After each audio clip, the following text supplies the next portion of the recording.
Hello, I'm Karuna. Welcome to my channel. Today we're going to look at shame and perfectionism. But I thought before we get into today's topic, we take a moment in the state of our world to just do a brief centering together. And it's going to be so simple and so yummy.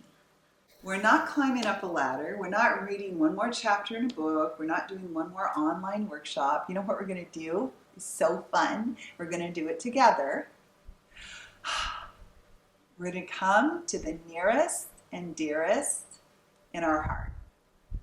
It's that simple. Let's do it together. Come to the nearest and dearest in your heart. Right now. And in doing this, in coming to the nearest and dearest of your heart, you know what happens? You become the mast in a stormy world. Now, in the past, may have been holding on to that mast for dear life. But now, we're asked to become the mast. We continue to care about our world. We continue to be engaged in our world. And in caring about our world, it doesn't mean that you acquiesce to everything. It doesn't mean that you're complacent. It means that you care deeply and you act accordingly. We act accordingly.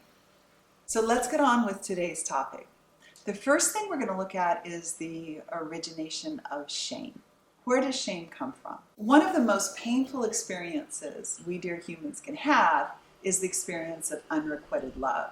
You love someone so deeply, but they're not reflecting that love back to you in a way that you would hope for. For those of you who have lived through this, it is deeply painful. Let's take this all the way back to childhood, when the brain's not fully developed, when we don't have a sense of how to be in our world quite yet, when our central nervous system isn't on board. And imagine you're this dear young one and you come in and you deify your parents, you look to them for the expression of love, kindness, nourishment, protection, and then the parent falls short. What's going to happen with that? For some of us, we will internalize this. The parents, the caregivers whom I deify, are not loving me. Therefore, I must be unlovable. Therefore, I have shame. And this sense of shame will get deeply embedded in our psychological memory, and it will drive us often to compensate in varied ways. In this case, we're looking at the compensation of perfectionism. I'm so shameful, therefore I will be perfect in my dress. I will be perfect in my school. I will be perfect in my work. I will have the everything in order in my home. Everything has got to be perfect. And if I'm not perfect, I'm going to self-destruct.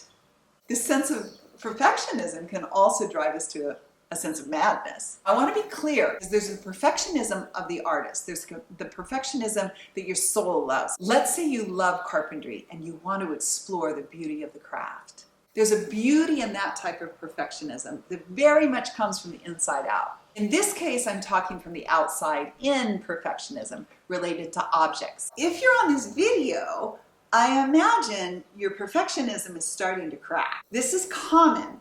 You're not alone. As an example, I've been collaborating with a wonderful person in the tech industry. She's spent much of her career being perfect, working long hours, pleasing the boss, doing things just right. At some point for her, this began to crack. And she realized the toll it was taking on her body, the toll it was taking on her mind. That pressure cooker blows and everything goes on the wall. And it's completely disorienting because you're like, what just happened? I've built my entire life around perfectionism.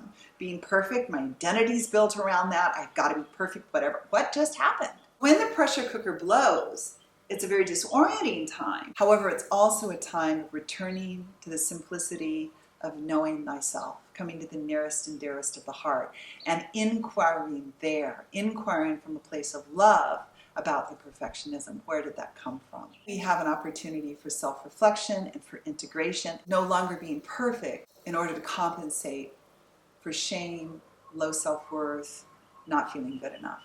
Once this cracks, the question becomes, well, what do I do next? One thing you can do right now, instead of pushing the perfectionism away and wanting it to go away and wanting it to be something else, bring it toward you. Embrace that need to be perfect. That doesn't mean you're controlled by it. It just means you bring it towards you.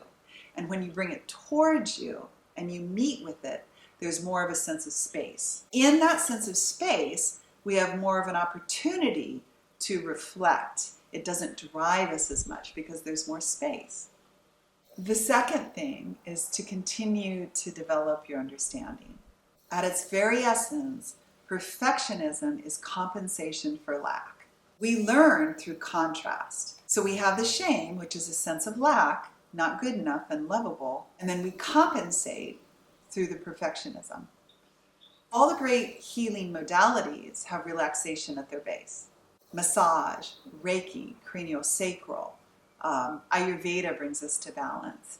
When you're relaxed, you have a wide-angle lens in which to see the perfectionism and how it's driven you in the past. From there, we're gentle with our humanity. The perfectionism will start to lose its grip, and as it loses its grip, you realize you have nothing to be ashamed of. Nothing. Let's come back to the nearest and dearest to the heart. Let's come back to being the mast. It's called abiding in self. Again, that's in many of the spiritual traditions. We come to the nearest and dearest of the heart, and we learn to abide in the self, which creates the mast. I'm sending greatest warmth and greatest respect to you. If you have any topics you'd like to see me cover in coming weeks, please go ahead and put them in the comments section below. See you very soon.